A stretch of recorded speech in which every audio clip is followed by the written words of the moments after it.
छोटी छोटी बातों ऐसी फीलिंग लेते हो। मैं जहां भी जाता हूँ इतने सारे कागज इकट्ठे करके देते हो मुझे, ये ट्रांसफर करा दो, ये फाइल चेंज करा दो, जैसे कोई खुद की सरकार है। सरकार आपकी है क्या राजस्थान में? किसकी है? भजनलाल जी की सरकार है। तो भजनलाल मेरे साथ थोड़ी है, वो तो सब ज्यादा चिढ़ते ही मेरे से, देखना नहीं चाहते मुझे। कांग्रेस वालों को तो गले लगाते हैं कि कांग्रेस मेरे भाई है, मैं हनुमान जी को ठीक करूंगा, भजनलाल जी कहते हैं। और कांग्रेस भी कहती है कि हनुमान का इलाज करेंगे भाजपा और हम तो रात को मिल लेंगे। ये स्थिति राजस्थान की।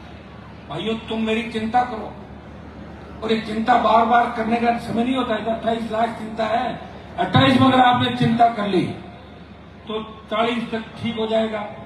ये जितने भी राजस्थान में अपराध भ्रष्टाचार किस तरह फैला है ये तुरंत बंद हो जाएगा।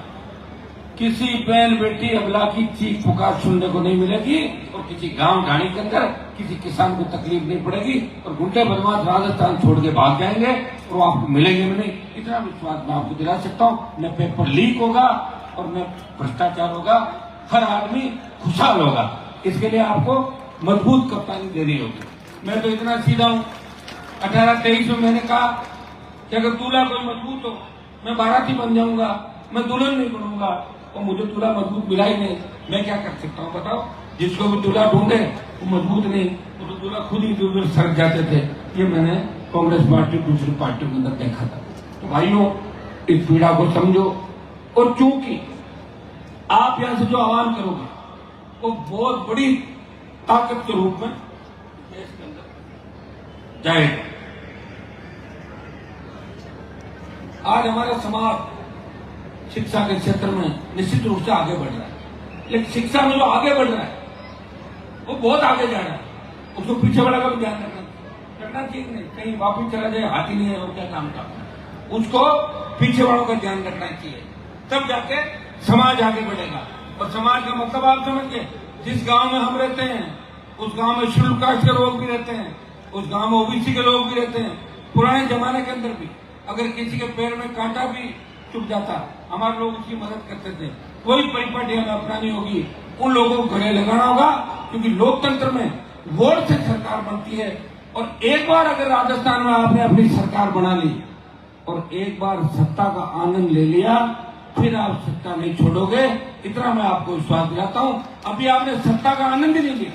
अब जो लड़ाई लड़ रहे हो 2 नंबर 3 नंबर 4 नंबर, मैं 52 से लेके 2025 तक देख रहा था, आपका तो गृह मंत्री नहीं बना सही, तो कहा गृह मंत्री बना क्या कोई अपना?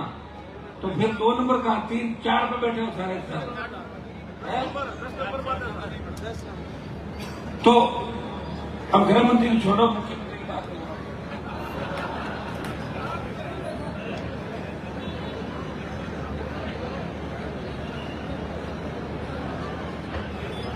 समाज के अंदर बहुत खुशी होती है, नौजवान के अंदर जोश होना चाहिए। ये जो हरियाणा के गाने बजते हैं, यूपी दिल्ली के गाने बजते हैं जाटों के, उन गानों पे देश के तमाम जातियां थिरकती हैं, उनको पसंद है। मराठे भी हमें पसंद करता है, पटेल भी करता है, हमें हर जाति पसंद करती है। और हम भाई है, सबके लड़ाके हैं, मजबूत है, मार्शल है। आपस में संगठित रहना। अगर 5 मिनट कोई बात हो भी जाए तो 15 मिनट बाद वापिस बैठ के सोचना है तो मामला गड़बड़ तो नहीं हो रहा है, एक जगह बैठ जाना है। तो ये बात अगर कर लोगे तो मेरे हिसाब से ठीक है। हमने सबको दिया है, सबको देने वाले लोग हैं।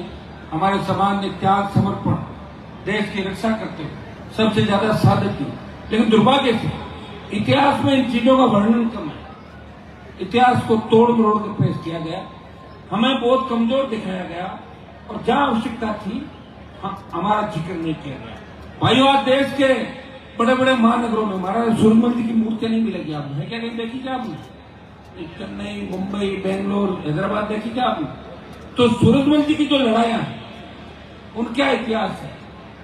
अगर मुगलों को किसी ने ठीक किया और दिल्ली के अंदर जितने भी शासक आए उनको दौड़ा दौड़ा कर पीटा, और जिस किले को अंग्रेज भी कब्जे में नहीं कर सके वो भरतपुर का किला था, जहां अंग्रेजों का भी राज नहीं हुआ। तो आप समझ सकते हो ना हम उस कौम चाहते हैं।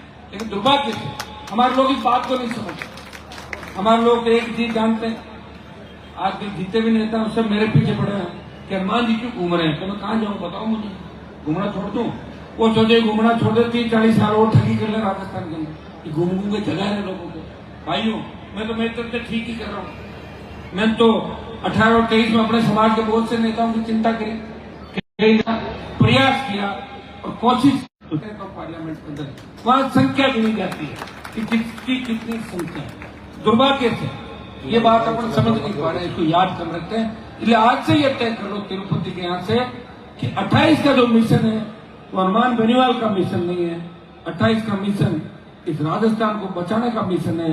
28 का मिशन इस देश की सत्ता पर कब्जा करने का मिशन है। 28 का मिशन दबे कुचले शोषित पीड़ित लोगों को एक नई ताकत देने का मिशन है।